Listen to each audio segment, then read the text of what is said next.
हाँ तो साथियों, आज हम कक्षा 10 में जो भौतिक विज्ञान का पार्ट है उनमें रिफ्लेक्शन ऑफ लाइट यानी प्रकाश का अपवर्तन वाला चैप्टर पढ़ने जा रहे हैं। तो हम आपको शॉर्ट तरीके से, अच्छे तरीके से आपको समझाएंगे ताकि आपको एक ही बार में रट जाए। तो प्लीज़ वीडियो को पूरा देखें। अगर आप पहली बार हैं तो चैनल को सब्सक्राइब, बेल आइकन को ज़रूर दबा दें। आप जब हमारा वीडियो पूरा देख लेंगे तब आप खुद कहेंगे कि सर जी हमारा अच्छा पढ़ा रहे हैं। और प्लीज़ वीडियो जैसा लगे आप कमेंट ज़रूर करें और जो भी दिक्कत है किसी सब्जेक्ट से संबंधित वो बताएं। हम आपसे वादा करते हैं कि जो हम पढ़ाएंगे पेपर में पूरा फंसेगा। तो अब चलते हैं हम अपने क्लास की तरफ। तो क्या है रिफ्लेक्शन? जब कोई इंसिडेंट रेज यानी कि प्रकाश की किरण आती है तो ये जो लाल रेखाएं हैं, ये जो रेखाएं हैं ये पे सूर्य से प्रकाश किरणें आ रही हैं। कहाँ से आ रही हैं? ये सूर्य से आ रही हैं और ये पृथ्वी की सतह से टकरा करके वापस जा रही हैं। तो इसे कहते हैं परावर्तित किरण। कौन सी किरण कहते हैं? परावर्तित किरण। और इसे कहते हैं आपतित किरण। आपतित आपतित किरण।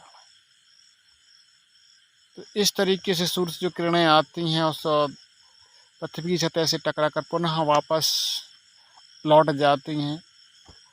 तो जो आती हैं उसे आपतित किरण कहेंगे और जो लौट जाती हैं उसे परावर्तित यानी रिफ्लेक्टेड रेज कहते हैं। अब चलते हैं अगली तरफ। तो इस चित्र से हमें समझ में आ रहा है कि रिफ्लेक्शन कैसे हो रहा है लाइट का। तो ये जो एक प्रकाश किरण आ रही है जो ये आपतित किरण है, एक प्रकाश लौट रही है ये परावर्तित किरण है। ये लंब डला हुआ है। तो जो रेड लाइन से ये कोण बन रहा है ये आर कोण है। कौन सा? आर कोण, यानी कि आपतन कोण है। कौन सा कोण है? आपतन कोण। और ये नहीं, सॉरी, ये परावर्तन कोण है। कौन सा? ये परावर्तन कोण है। और ये आपतन कोण है। कौन सा? ये आपतन कोण है, ये परावर्तन कोण है। ये कौन सा कोण है? परावर्तन कोण। ये वाला परावर्तन कोण है और ये आपतन कोण है। आपतन कोण। इसे हम आई से दिखाते हैं, इसे हम आर से दिखाते हैं। ये कोई सतह है। क्या है? ये कोई सतह है जिस पर प्रकाश किरण गिर रही है और लौट रही है। ये आपका हो गया। अब आगे चलते हैं हम। अब हम प्रकाश के अपवर्तन की परिभाषा देख लेते हैं। परिभाषा क्या है? जब प्रकाश किरणें क्या है कि आती हैं, प्रकाश किरणें आती हैं, एक माध्यम से दूसरे माध्यम में जाती हैं। एक माध्यम से यानी कि एक तालाब भरा हुआ है। क्या भरा हुआ है? ये तालाब भरा हुआ, मतलब ये पानी हुआ। जब सूर्य का प्रकाश निकलता है, क्या निकलता है? सूर्य का प्रकाश। ऐसे समझ लेते हैं हम।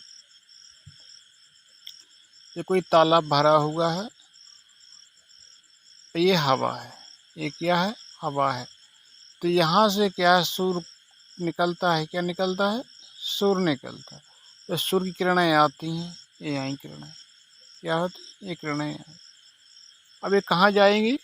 ये लंब है। क्या है? ये लंब है। तो किरणें कहाँ जाएंगी? पानी के अंदर जाएंगी। तो अभिलंब की ओर झुकती हुई, अभिलंब से दूर हटती हुई प्रतीत होती हैं। तो ये हो गया अपवर्तन। ये क्या हो गया? किरण का अपवर्तन हो गया। तो ये हो गया आई कोण, ये हो गया आर कोण। तो इसी प्रकार से हम इसी प्रकार से प्रकाश किरणें जब एक माध्यम से यानी कि हवा से पानी में जाती हैं तो उसके रास्ते में क्या हो जाता है, उसके रास्ते में क्या हो जाता है, परिवर्तन हो जाता है। ये प्रकाश का अपवर्तन कहलाते हैं। प्रकाश के अपवर्तन का कारण प्रकाश की चाल विभिन्न विभिन्न माध्यमों में भिन्न भिन्न होना है। जैसे निर्वात में प्रकाश की चाल कितनी होती है, तो निर्वात में, कहाँ, निर्वात में, निर्वात में प्रकाश की चाल होती है 3 गुणे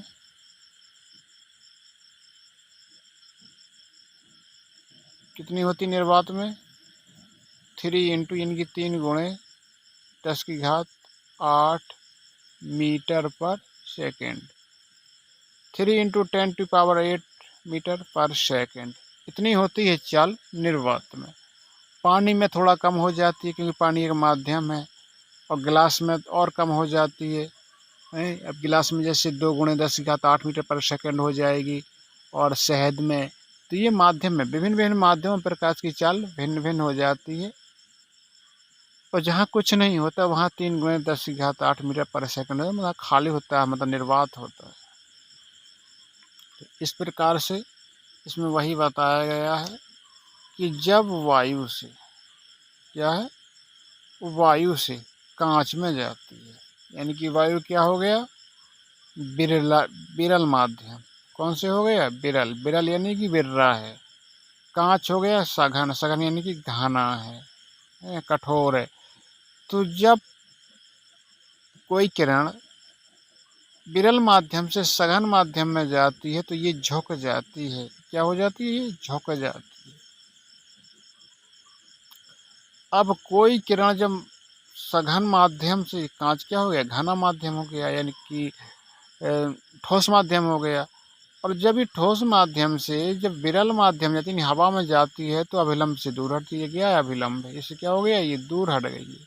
जो गहरी लाइन है ये क्या है, जो ये गहरी लाइन है इसमें दूर हटती नजर आ रही है, इसमें इस अभिलंब से के पास जाती नजर आ रही है। तो ये हो गया आपका परावर्तन। अब चलते अपवर्तन के नियम देखते हैं। तो प्रथम नियम क्या होता है, तो प्रथम नियम होता है कि जैसे किरण है, ये कौन सी किरण है, आपतित किरण। कौन है, आपतित किरण हो गई है।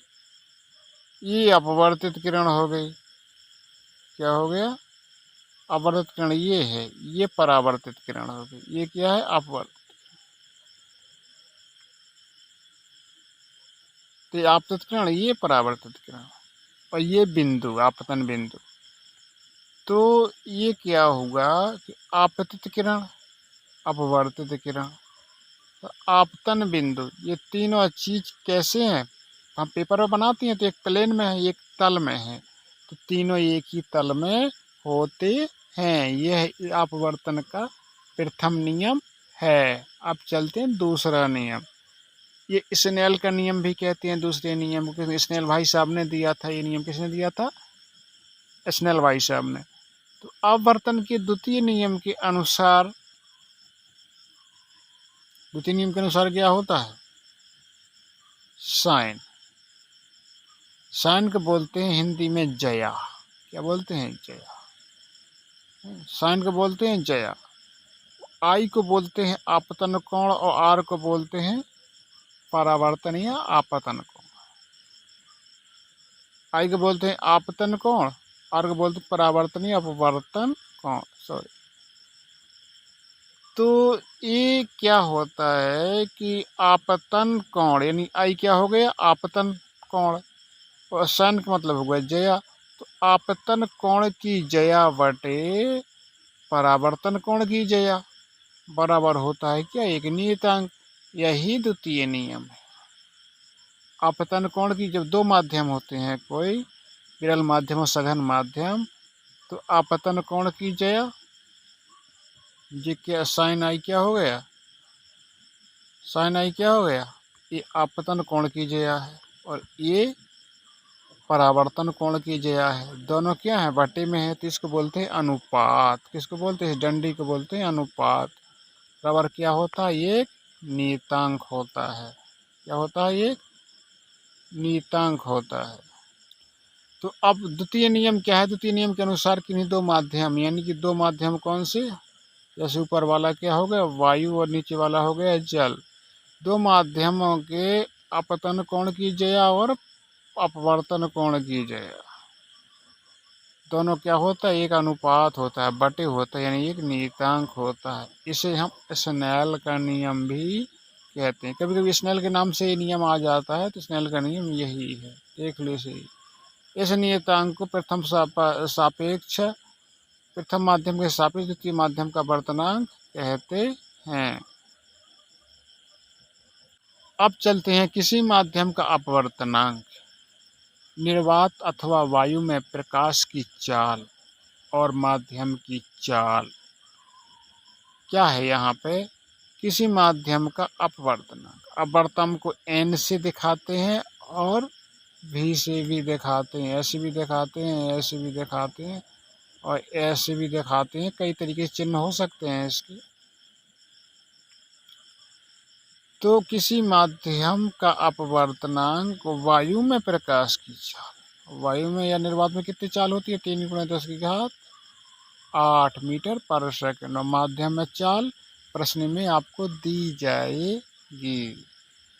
तो ये सूत्र बना n बराबर c/v। मतलब c क्या? निर्वात में प्रकाश की चाल, v क्या है? माध्यम प्रकाश की चाल। बस ये इतना है। इन दो माध्यमों के लिए प्रथम माध्यम के सापेक्ष द्वितीय माध्यम का वर्तनांक उन माध्यमों प्रकाश चाल के अनुपात के बराबर होता है। उदाहरण के तौर पर हम देख लेंगे, जैसे इसमें क्या लिखा है, इसमें ये लिखा है। सबसे पहले आप देख लीजिए इसमें क्या लिखा है। यहाँ पर वायु के सापेक्ष कांच का अपवर्तनांक, क्या लिखा? वायु। वायु क्या होती है? एयर। और कांच क्या होता है? गिलास। जी यानी कि GLAS, गिलास। वायु के सापेक्ष, जब ये वायु के सापेक्ष लिखा है, इसमें क्या लिखा है? वायु के सापेक्ष। ये लिखा है वायु के सापेक्ष। तो इसको कहाँ लिखेंगे हम? जब वायु के सापेक्ष, तो इसको तो ऊपर लिखेंगे। कहाँ लिखेंगे? ऊपर। और जिसका कांच का अपवर्तनांक पूछा गया है, ये कांच पूछा गया, इसको लिखेंगे बटे में। और जैसे अपवर्तनांक, इसमें वायु को सापेक्ष कहाँ लिखेंगे? सामने। तो वायु के सापेक्ष लिखेंगे, अपवर्तनांक के पहले अक्षर दिखाता है। कांच का अपवर्तनांक लिखा जाएगा बिल्कुल n के पहले। तो जो हम पहले अक्षर लिखेंगे उसको ऊपर लिखेंगे, तो जो बाद में अक्षर लिखेंगे उसको हम हमेशा नीचे लिखेंगे। ये इसका हो गया। आप इसका भी ऐसे समझ लें। वायु के सापेक्ष जल का, तो वायु को ऊपर लिखा दिया, जल को नीचे दिखा दिया। ये वही दिखाया गया है। और जैसे दो माध्यम दिए गए हैं, दोनों का एक माध्यम सेम है, दोनों का क्या है? एक माध्यम समान है और दूसरा भिन्न भिन्न है। तो क्या करते हैं हम? जिसको हम ऊपर लेंगे n और v में उल्टा संबंध होता है। अपवर्तनांक और वेग में उल्टा संबंध होता है। या जैसे NW बराबर होता है 1/VW, इसमें ये उल्टा संबंध होता है। तो इसमें हम ये देख लेंगे, जैसे एक माध्यम के सापेक्ष दूसरे माध्यम, तो जो सापेक्ष है वो उसका अक्षर पहले जाएगा, जो निरपेक्ष है उसका बाद में जाएगा। तो ये क्या हो गया? गिलास के सापेक्ष वाटर का जी पहले है, तो गिलास के सापेक्ष n को मान ले सापेक्ष, गिलास के सापेक्ष वाटर का। तो जो वाटर का है ये कहाँ आएगा? बटे में, ये ऊपर आएगा। तो याद रखना इस चीज़ को। आगे चलते हैं। बस ये है एक समझने के लिए। ये प्रकाश की चाल माध्यम 1 है और तब माध्यम 2 में B2 है। तब माध्यम 2 का आप सापेक्ष 2 का माध्यम 1 के सापेक्ष, 1 के सापेक्ष पहले लिखा गया है। कहाँ लिखा गया है? 1 के सापेक्ष पहले लिखा गया है और दूसरे का वर्तनांक बन रहा है, तो ये एक ऊपर लिखा गया है और 2 नीचे लिखा है। कई तरीके से हम समझ चुके हैं इसको। अब चलते हैं हम नेक्स्ट की। अब हम सवाल देख लेते हैं। जब जल का वायु के सापेक्ष पूछा गया है इसमें, क्या पूछा गया है? जल का वायु के सापेक्ष अपवर्तनांक 4/3 है जल का वायु के सापेक्ष, यानी कि वायु के सापेक्ष, जो सापेक्ष लिखेंगे पहले, ये लिखेंगे n, फिर लिखेंगे जल यानी कि वाटर, कितना है? 4/3। ठीक है। अब इसमें दिया गया है एक अन्य पदार्थ है, क्या वायु के सापेक्ष, तो इसका भी वायु के सापेक्ष कोई पदार्थ है, तो कोई पदार्थ मान लीजिए, जैसे एस है कोई पदार्थ, तो इसका कहता है 5/2 माना गया। ठीक है। अब जब जल का उस ठोस पदार्थ के सापेक्ष अपवर्तनांक, ठोस पदार्थ के सापेक्ष, जब इसमें देखो क्या लिखा है, ठोस पदार्थ के सापेक्ष, यानी कि ठोस पदार्थ का मान ऊपर लिखेंगे,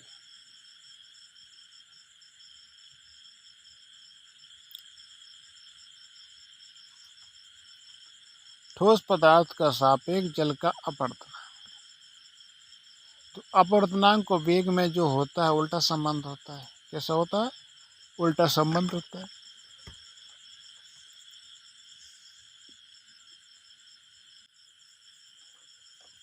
इस प्रश्न में क्या दिया गया है कि इसमें चाल नहीं दी गई। क्या नहीं दी गई है?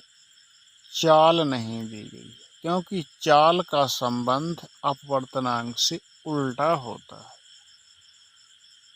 चाल का संबंध n = c/v, तो ये क्या होगा? उल्टा संबंध हो गया। तो इसमें हमने क्या बताया था तुम्हें?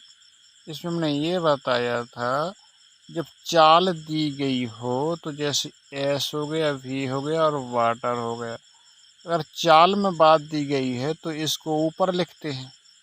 क्या लिखते हैं? जब चाल में बात गई तो इसकी वैल्यू को हम कहाँ लिखेंगे? ऊपर लिखेंगे। इसकी वैल्यू को नीचे लिखेंगे। लेकिन जब अपवर्तनांक दिया गया हो तब क्या लिखेंगे?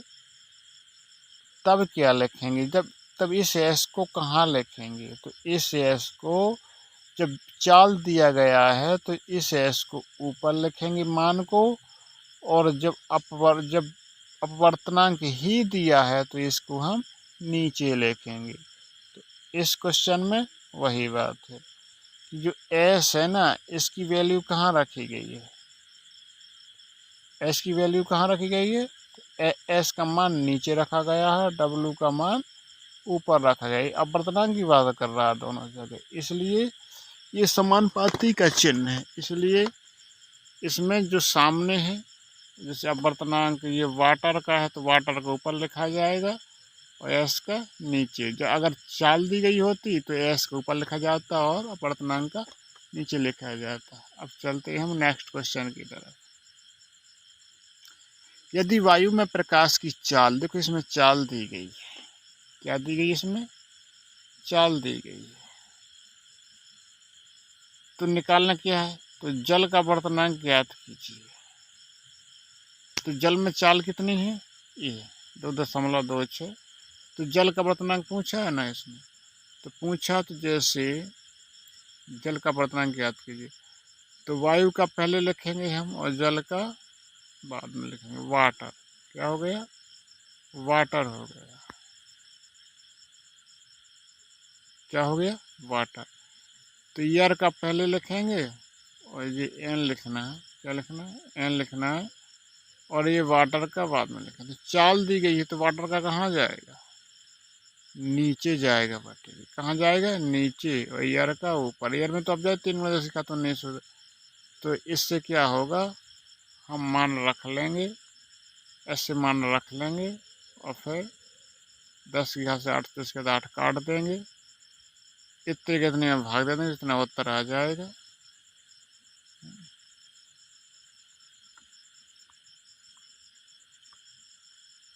अब चलते हैं क्वेश्चन की तरफ।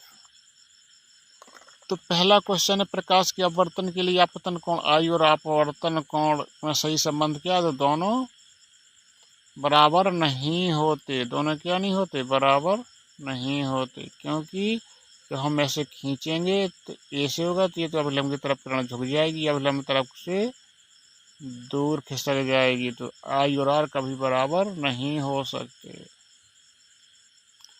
अब वायु के सापेक्ष का अपवर्तनांक 3/2 है, तो कांच के सापेक्ष वायु का अपवर्तनांक कितना होगा?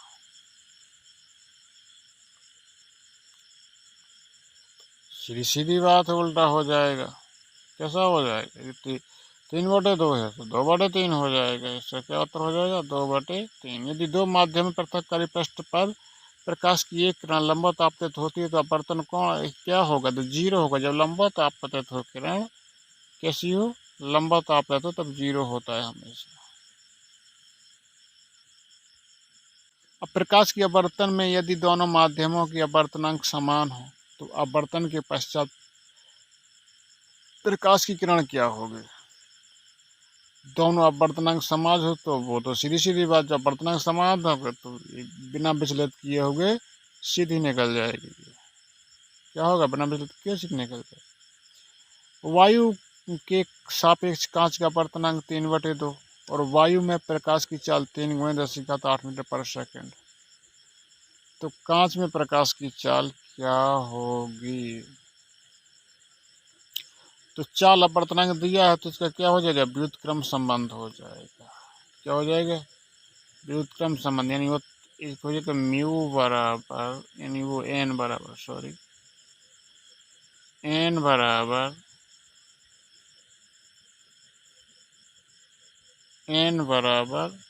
C/V, ये सूत्र। तो एन का मान कितना दिया गया है? तो एन का मान दिया गया है आपका 3/2। 3/2 दिया गया है। क्या दिया गया है एन का मान? तो एन बराबर C/V, तो 3/2 इसका मान रख लेंगे। सी का मान आप जानते हैं, 3 × 10⁸ होता है, और ये निकालना। तो यह 3 से 3 काट दिए, 2 हैं, 3 एकम 3, 3 एकम 3, तो यहाँ हो जाएगा 1/2 बराबर 1 × 10⁸ 8। क्या हो जाएगा? क्या हो जाएगा? 1/2 हो जाएगा। यहाँ पर हो जाएगा 1 × 10⁸ V। तो ये गुणा कर देंगे तो V यहाँ पहुँच जाएगा। 2 × 10⁸ मीटर पर सेकेंड हो जाएगा इसका आंसर। देख लेते हैं उत्तर कितना आ रहा है।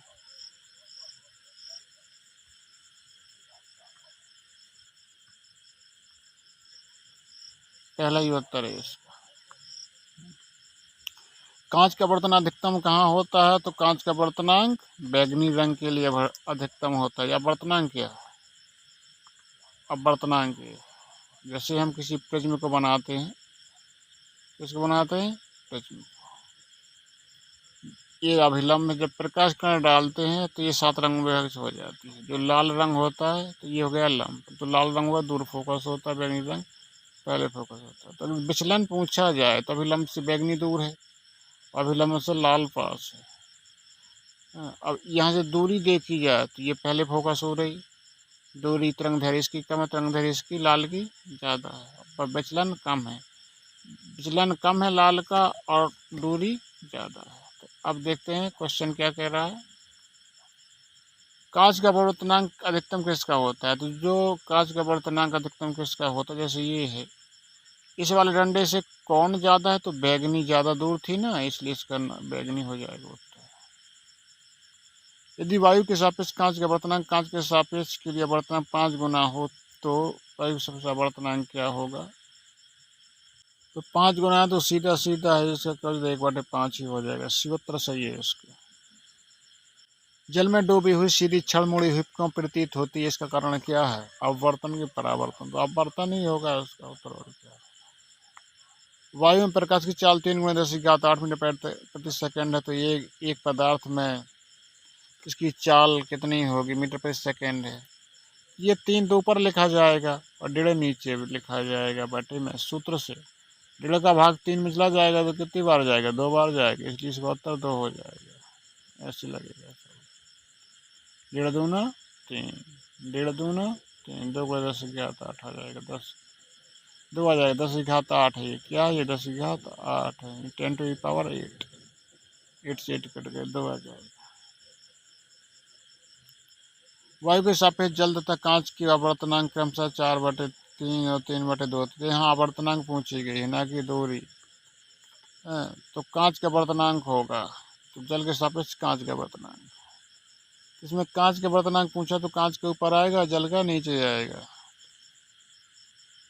तो 3/2 पहले होगा,